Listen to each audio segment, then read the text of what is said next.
At the time of this video, whenever I'm uploading this video, the PlayStation Classic is about to come out, or has already come out.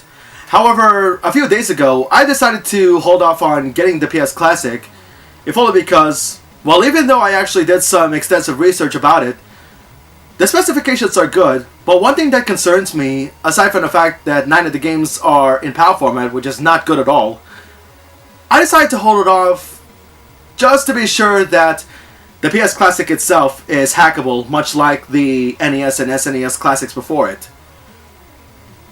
However, for everybody else who are getting the console, and if by any chance the console is hackable, well, in my last video, I actually made my first 20 choices that should be on the PS Classic.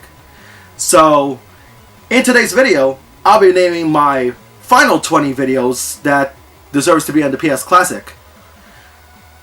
So after talking about numbers 21 to 40, in today's countdown on the games that should be on the PS Classic, we're going to be looking at number 20 all the way to number 1. I'm Masashi X, and welcome to my countdown, that I like to call Top of the Game Chain.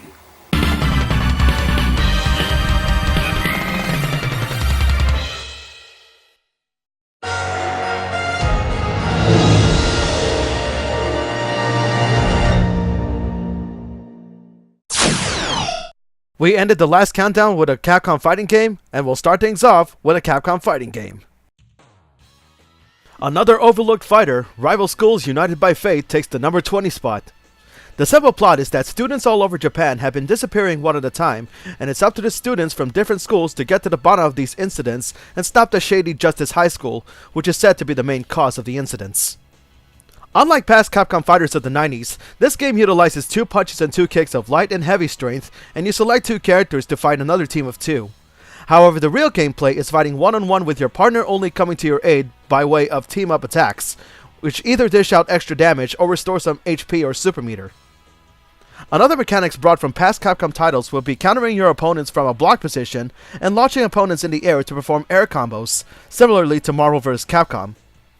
What's interesting about this game is that when it was ported from the arcade to the PlayStation 1, the home port would come in 2 CDs, Arcade and Evolution. Arcade is self-explanatory, with the only differences being that the original arcade version is enhanced with an anime opening and ending sequences, as well as the addition of 2 console-exclusive characters and Sakura from Street Fighter, who is the only representative of her school.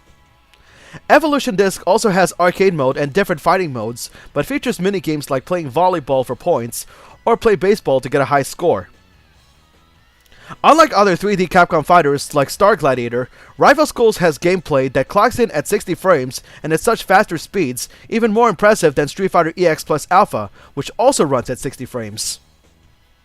There's also a Japan-only expansion of Rival Schools called Shinritsu Justice Gakuen Neketsu Seishu Nikki 2, roughly translated as Rival Schools Evolution 2, which features 2 more characters who don't make their US debut until the Dreamcast sequel, Project Justice, a shop system in which you use game points during gameplay to get unlockables, similarly to Marvel vs. Capcom 2, and a student simulation mode where you create your character, give them custom moves, and develop friendships with the game's existing characters. Sadly, like Darkstalkers, Rival Schools has also been forgotten as well, with their only other appearances would be in other games like Capcom vs. SNK 2, Tatsunoko vs. Capcom, or the Japan-only Namco Cross Capcom. But should the PlayStation Classic be hackable, if you happen to come across this game in the expansion, they're worth modding in. From the over-the-top fighting engine to the entertaining mini-games and playing memorable characters, Rival Schools is a solid fighter that shouldn't be missed.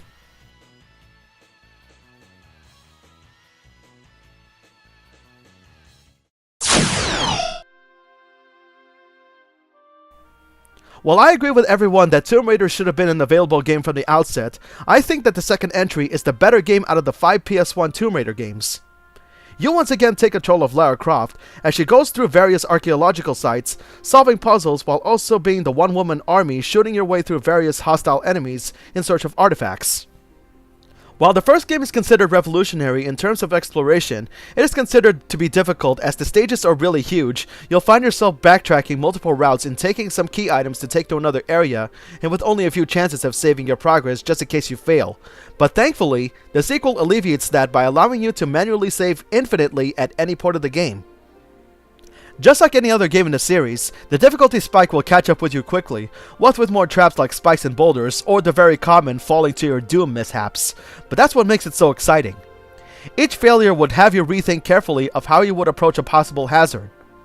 Not to mention, you can gain more healing items or gain new weapons if you manage to get all 3 treasures in each stage, and hey, it doesn't hurt to have Lara Croft pack more heat than just her pistols. As good as the first game is, the second game has better replay value with such great level design, improved mechanics, and a better gameplay engine once you play it. It might be a while before you set the controller down. It's just that great of a game.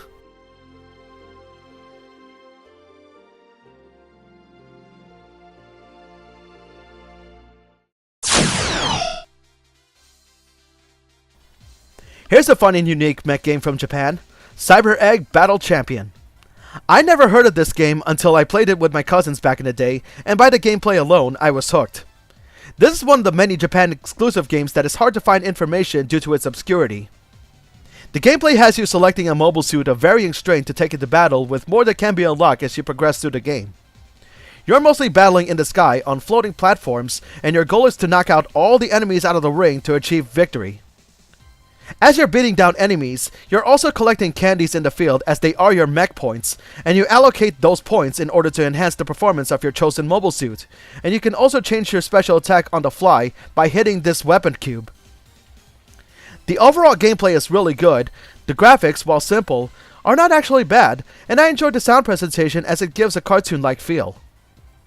A strange choice, yes, but take it from me, I do find this game enjoyable, and if I ever had more time to play, I hope to come back to it soon and replay it.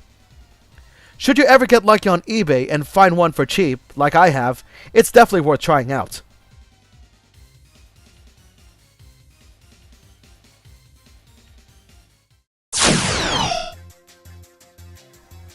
Long before the City of Final Fantasy, this game hit the arcades and then the PS1. It's Ehrgeiz God Bless the Ring, and it's also the very first game that I reviewed for this channel. The fighting engine is similar to that of Tobal 1 and 2, with a special attack button to unleash projectiles on your opponents, or in the case of the Final Fantasy VII soldiers, allow the use of their swords in combat. However, unlike Tobal, the gameplay is a 3D free roamer, an idea that Capcom would use for their Power Stone series. I find the concept of having Final Fantasy VII characters fight it out to be amazing, and it's interesting to experiment with each of them along with the game's original characters with the styles and abilities they bring. Aside from arcade mode, the game also has more modes in just that one disc alone, as you also have mini-games like racing against your opponent or playing a reverse-eye style board game.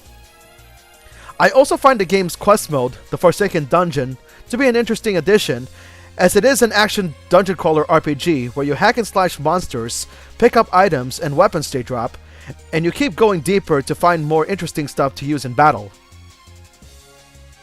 It's amazing how the gameplay, all the modes, and the stellar soundtrack, especially with the Final Fantasy remixes, can fit in one disc. So if you're curious about Ehrgeiz as a whole, be sure to check out my review of the game if you're interested to know more about it.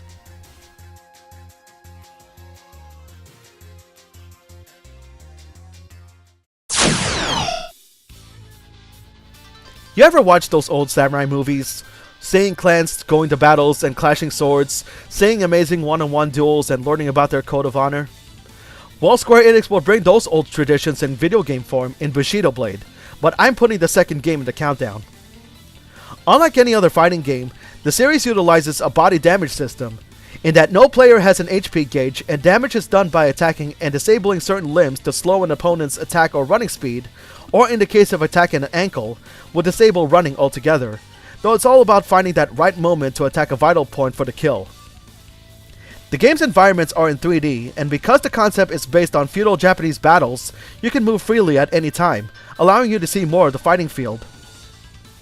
The second game starts you off with 6 characters, and you can unlock more characters if you meet certain conditions, and unlike Bushido Blade 1, where the character's strength and weakness lie on the chosen weapon, Some characters in the sequel will also have different physical strengths, and their performances will be affected with whatever is the chosen weapon.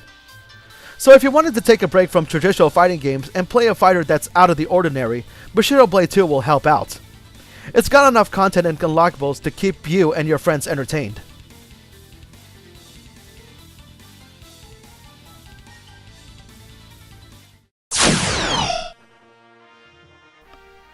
I've played a good number of overhead adventure games, mainly those in the 4th generation era like Zombies Ate My Neighbors, which while hard is actually quite fun.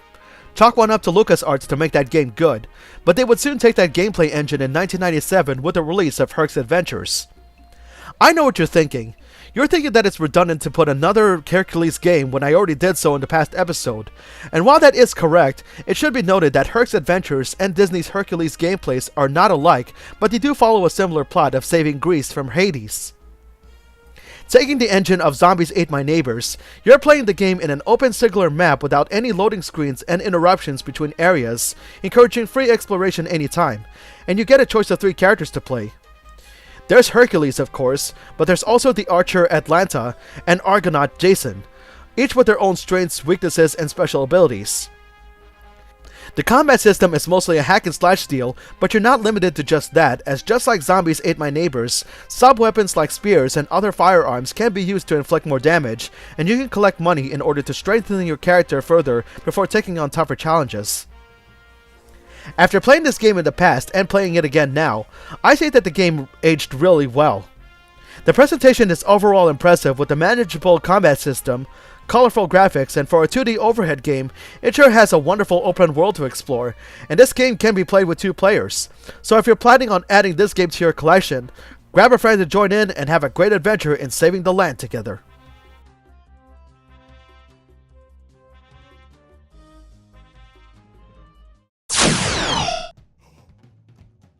Here's another underrated platformer joining the list. Coming in at number 14 is Skull Monkeys, the sequel to The Neverhood. The Neverhood is a point-and-click adventure game where you control Clayman in solving a mystery of why his planet seemed deserted, and the game is unique in that the game is developed with the use of claymation, which is very impressive. The sequel, however, is a 2D side-scrolling platformer, but they still retain the use of claymation from the gameplay to the various cutscenes played throughout the game. Just like any other simple platformers, you'll guide Clayman through various locales within the Skull Monkeys planet, taking down enemies either by stomping or using power-ups until you reach the goal, and eventually take on the boss after a few stages. Graphic-wise, Neverhood Inc. really made the clay design and claymation look very stunning without any problems of graphical hiccups whatsoever. I also praised the game's soundtrack, as not only are they nice to listen to, but they also convey so much humor, especially that messed up as heck little bonus room. Speaking of messed up, the game sure has many quirky moments, from the Skull Monkeys themselves, a power-up that can destroy everything on screen, or the game's bosses. I mean, there's no other game out there with a boss like Joe Head Joe. I will give a warning now that this game uses a password system and no memory cards can be used in this game, so just in case you're planning on getting this game for your lineup, be sure to have a pen and paper ready. But beyond that, this game is definitely worth playing.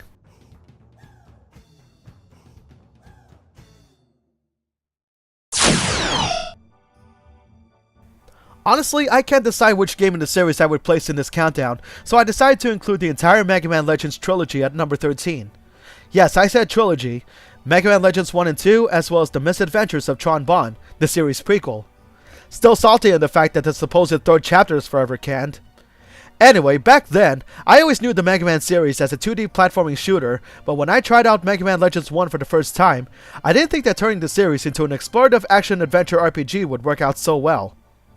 In both Mega Man Legends 1 and 2, you'll be going through underground ruins, collecting treasures and key items in order to progress with the plot, and there are many good side quests to take in order to score salvageable items that you can take to Roll, so that she can craft new weapons and buster parts to equip. However, when it comes to upgrading your weapons, both games are grind heavy, so you better figure out which weapons can spawn the best enemies with much higher currency, but when you fully upgrade some weapons, you would make Mega Man into a powerhouse and show any enemies who's boss. Tron Bonne takes a different approach. Given that her clan are pirates, you're mostly going through missions robbing houses, banks, and harbors in order to raise cash while also improving the performances of her serve bots. So it is also grind heavy, but once you make your upgrades, the game's enjoyment just got better. These games are designed very well. The use of color to complement the atmosphere of the areas you explore is brilliant, and it's great to see some nice animation of the game's characters. Not to mention, while these games have plenty of commands, over time, you'll get used to the game's controls. No doubt that the Mega Man Legends trilogy really forces deep exploration in finding secrets, and often prompts you to accept side quests to earn helpful items, but in the end, these adventures will all be worth it.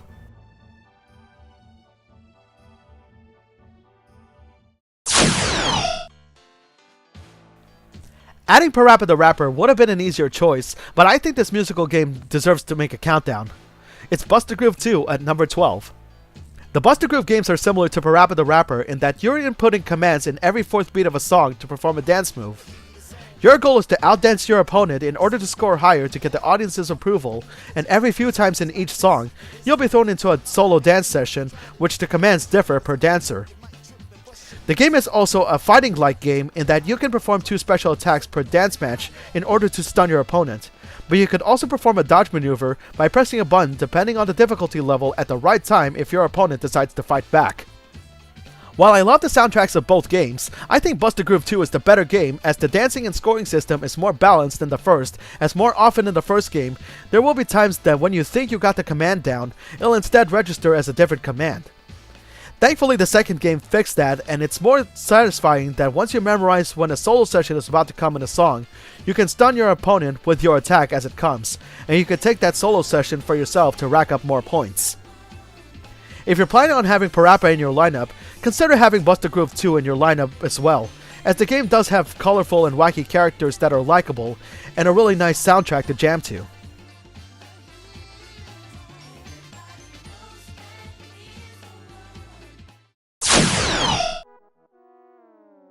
Long before the birth of the Geico Gecko, there was this dude, a television addict lizard named Gex, and out of the whole trilogy, the second game, Gex Enter the Gecko, takes the number 11 spot. The first game was a 2D side-scroller going through different themed channels of the media dimension, collecting remotes as keys to open a path and stop the game's antagonist, Rez. In Gex 2, the gameplay is now in 3D, but the rules still apply. Rez is added again, and it's up to Gex to go through different channels of the media dimension to collect more remotes and save the world. Like the first game, this game has different themes like going through the horror channel in which you're mostly in a haunted house, a cartoon channel with bees, piranhas, flowers, and falling objects that like to kill you, and eventually have Gex somewhat cosplaying Bugs Bunny at a certain point, or enter Kung Fu Theater and take out assassins in locales parodying martial arts movies. Heck, the title itself, Enter the Gecko, is a parody of the Bruce Lee film, Enter the Dragon. You're free to collect the red remotes in any order you want to, and you'll also find yourself collecting 2 silver remotes in each stage, one by collecting items in a 3-tier item system, and one that is hidden in a stage that you have to find yourself. And by collecting these silver remotes, you'll also unlock bonus stages to collect golden remotes to unlock more stages in the game. I chose the second game as I had more memories with it, what with the different themes to enter, the collectathon in this game is just right, the fun I've had with the controls of the game, and of course the wacky antics of Gex himself, what with all the crazy quotes and pop culture references he speaks throughout the game. With such a colorful atmosphere and wonderful worlds to explore, Gex Enter the Gecko is a must-have in your library. No matter how repetitive the game is, this game will keep you out for hours and you'll love the humor along with it.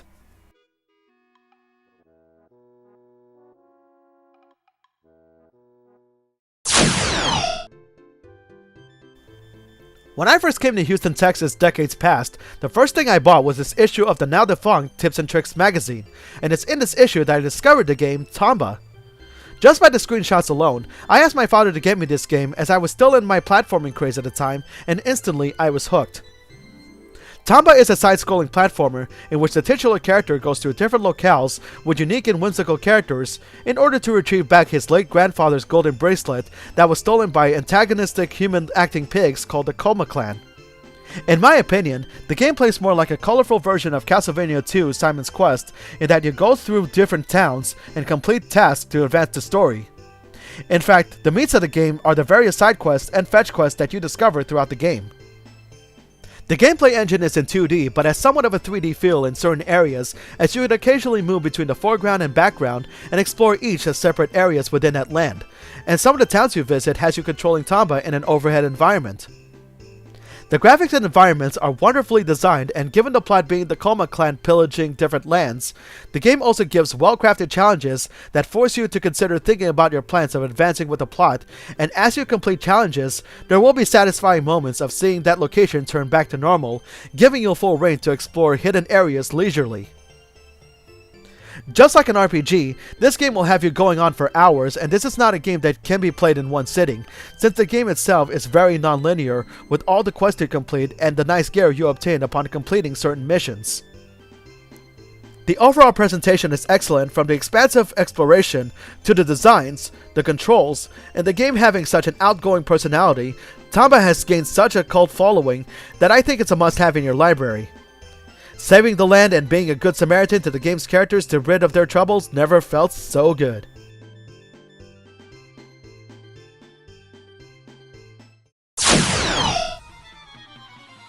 We all know Chrono Trigger, that one RPG in the SNES, which strangely never made the SNES Classic for some reason, and later the PlayStation 1, where you'll often travel back through time and change history and fates of the game's characters.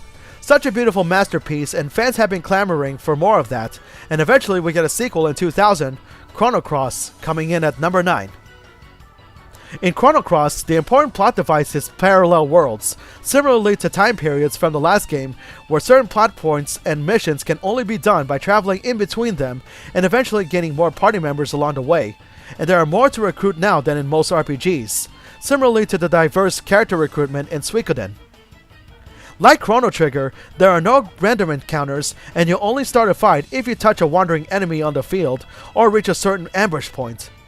However, the battle system is instead turn-based, as you make your plans of attack or make defensive tactics to save yourself and your team.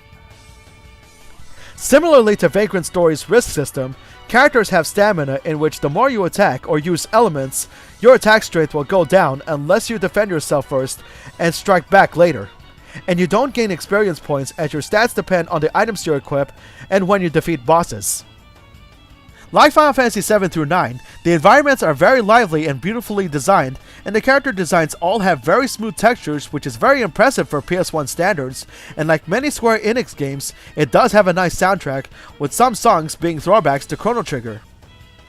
So if you like the last game, Chrono Cross will keep you up for hours, and you'll definitely find yourself having a hard time to stop, as it'll definitely pique your curiosity of discovering everything this game has to offer.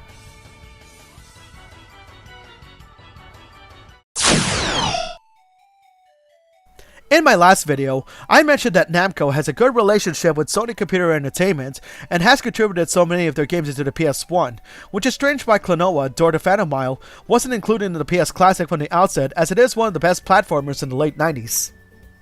The game is set in the 2.5D perspective, with the gameplay set in the 2D plane, and you guide Klonoa in 3D rendered environments that would often have pathways that would curve out or branch into multiple forks on the road. Your main method of attack is grabbing enemies with his ring spirit ally Hupao, and when doing so, the grabbed enemy will be inflated, and it can either be used as a projectile at other enemies or use it to perform a higher jump. They can also be thrown into the background or foreground when trying to open up item eggs that you can't reach yourself. This game offers such an easy listening soundtrack, the story is very lighthearted with some darker sad tones in between, the skills to perform are well suited in a platformer of this nature, and boss matches are being fought in 3D styled arenas. Many consider this game to be a sleeper hit that is often overlooked, though it spawned a sequel on the PS2 years later, and the first game got a remake in 2008 on another non-Sony console. Some critics say that the platforming is too easy, but in my view, it does get challenging as you progress further, so for any platformer enthusiast that want a fair challenge, you can fill your library with this game.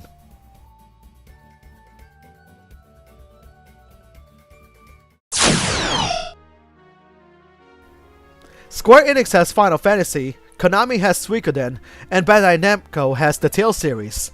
So not to be left out, Capcom also takes a venture to the RPG genre with the Breath of Fire series.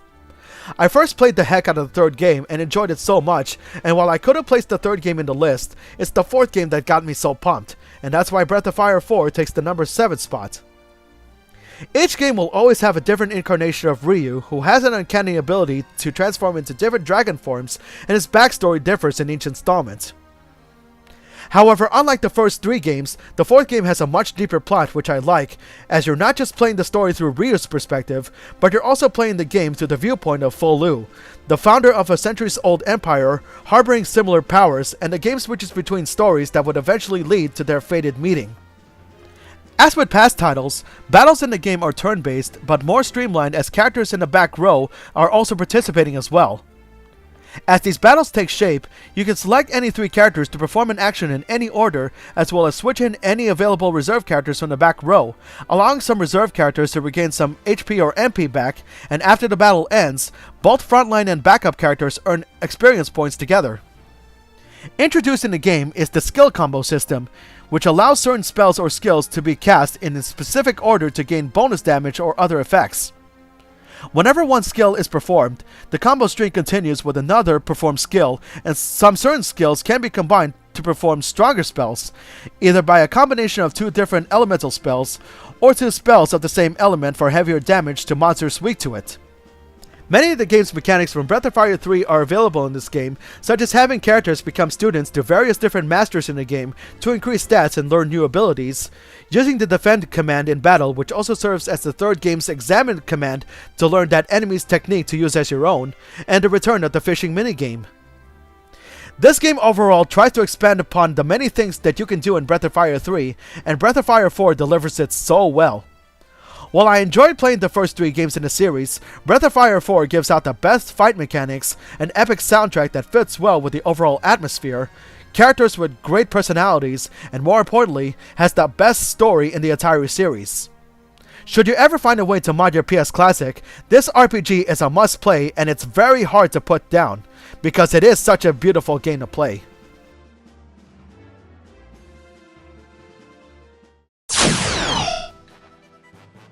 Here's one more underrated Square Enix game to have in your lineup.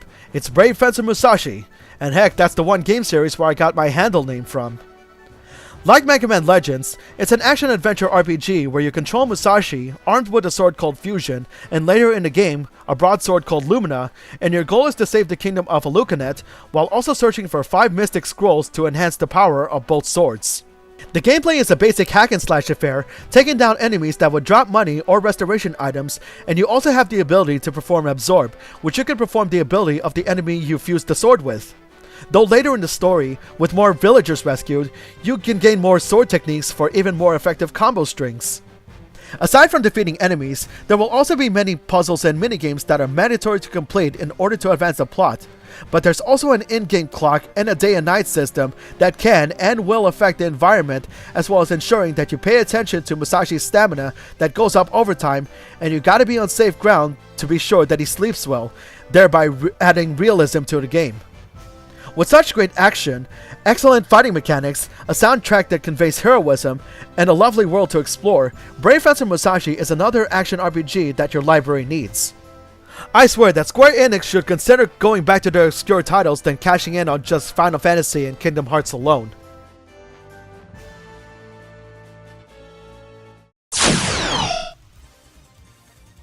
I grew up playing Thunder Force 3 and 4 on the Sega Genesis, and they are some of the best shooters I played in the 90s, and it comes as a shock to me back then when I didn't know the series would continue with Thunder Force 5. Originally for the Sega Saturn in Japan, it was released in the US for the PS1 in 1998. The gameplay is how Thunder Force 3 and 4 were, only this time in 2.5D, but still restricted to 2D only movement as the game should be. You can still scroll through different weapons, and you get some more weapons upon destroying special red ships. You can still collect these special rotating turrets called claws for extra firepower while also absorbing enemy fire, but it has seen some enhancements. You can collect up to 3 of them now, and whenever you lose a ship, you can try to recollect them upon respawn. However, the claws also have a special ability called Overdrive. By pressing whatever is your configured special button, they will combine with the currently selected weapon to create a more powerful version of that weapon, but by doing so, you'll also cause your option to shrink in size, and will be destroyed by the next enemy fire unless you do what you can to avoid shots while trying to regenerate. Basically risk versus reward in a sense. Just like past games, Thunder Force 5 has great shooting action, the graphics are very outstanding, and let's not forget the music, especially the song Legendary Wings, which is actually playing right now. If by any chance Einhander isn't the shooter for you, Thunder Force 5 will definitely fill up that manic shooting craze.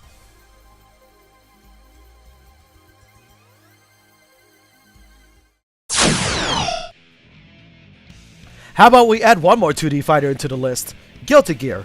Arc System Works' very first installment in the series, and not many knew that the very first game started off on the PS1.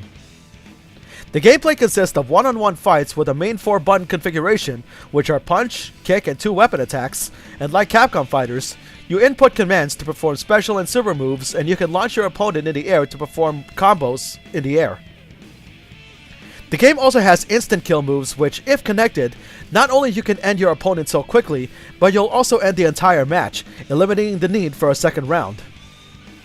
The game has 10 characters with 3 more that are unlockable, and they each bring different styles into the game, whether it be broadswords from characters like Soul Bad Guy and Kai Kisuke, a double Kasurigama from Axel Low, or something weird like a giant boat anchor from Mei, or one's own hair like Milia Rage, or as I refer to her as Rapunzel on steroids. But it's characters like them that makes them memorable in later games in the series. The gameplay has really nice backgrounds to fight on, the gameplay has fast and fluid animation, if not too fast, especially for a PS1 game, and of course, being Guilty Gear, there's that heavy metal soundtrack done by series creator Daisuke Shiwatari. Guilty Gear is definitely a great alternative for other games like Street Fighter, and the cost shouldn't be that high on Amazon right now, so if you see it, try the game out.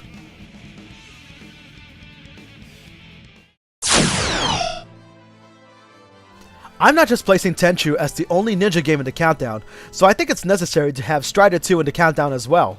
Or rather, the real Strider 2, and not that piece of garbage pseudo-sequel on the Sega Genesis. You control Strider Hiryu in a 2.5D setting. While the gameplay still remains 2D as the original, the unique design choice is having 2D character sprites overlaid on 3D backgrounds, a concept that is used in Marvel vs. Capcom 2. Heck, the design for Hiryu is based off of Marvel vs. Capcom. There are 5 stages in the game, and each stage has about 5 to 6 different acts, mostly going through start to finish, get immediately thrown into a mid-boss match, and then the end boss of that stage. Unlike the first game, Hiryu now has new moves in his arsenal. You can double jump and can somewhat influence his jump in mid-air. You can ninja run, and you can run through enemies by mashing the attack button while running to keep the pace going. You also have a new ability called Boost, in which you can fire plasma waves from his sword for a short period of time. The graphics and models of the game are nicely done, giving it a futuristic feel, and the 2D character sprites really complement the game well. The controls are more improved from the original, so there's no need to worry about stiffness or that horrible knockback. Even though Strider 2 is short, the gameplay is steps ahead from the original, and it's very easy to pick up and play. So if you like fast-paced ninja action, this game will satisfy your needs.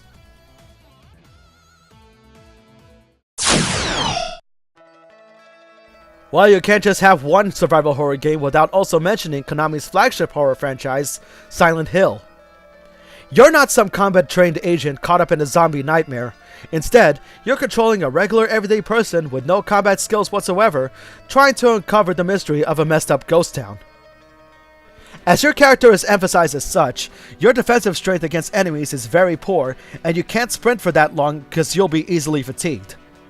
Also, when it comes to self-defense, the game ensures that the mechanic of an unsteady aim of your gun is present, to have the feel of an actual horror film.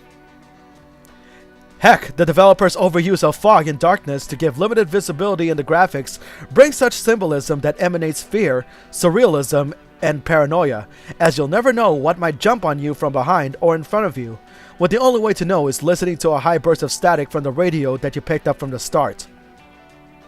The dev team not only uses darkness to affect the area you're in, but it also affects your main menu as well, when trying to read whatever map you pick up, and can only be read when there's light in some areas, conveying the realism of actual darkness.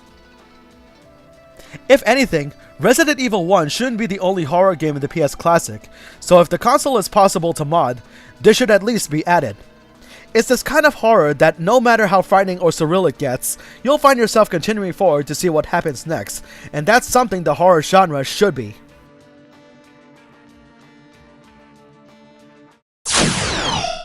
So what do I consider the number one game that needs to be in the PS Classic that deserves to be in the countdown? Well, let's play that music.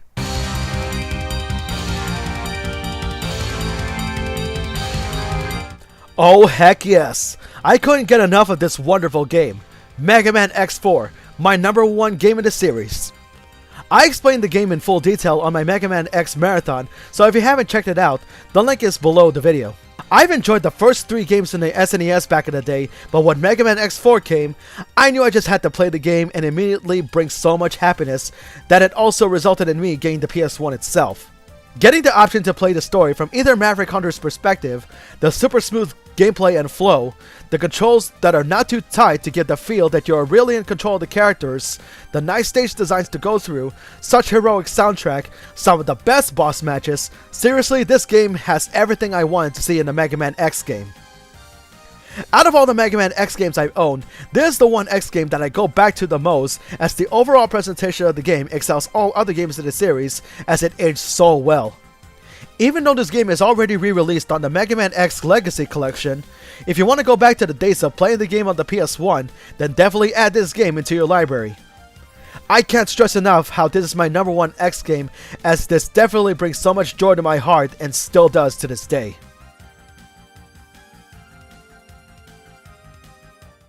And there you have it, folks. The top 40 games that I think should be on the PlayStation Classic. But are there any games that you think deserves to be in the countdown? If so, feel free to make a comment below in the video. And hey, if you like this video, don't forget to subscribe to my channel, ring the bell for any new videos coming from me, and hey, don't forget to like and follow me on social media. Now, I will get the PS Classic eventually. Like I said on the top of the video, if it's hackable, I might just be able to get it, and maybe I'll add some games to it, as well as remove some that don't deserve to be in there. Until then, this has been Musashi X, and I bid you all farewell. Take care, and stay tuned.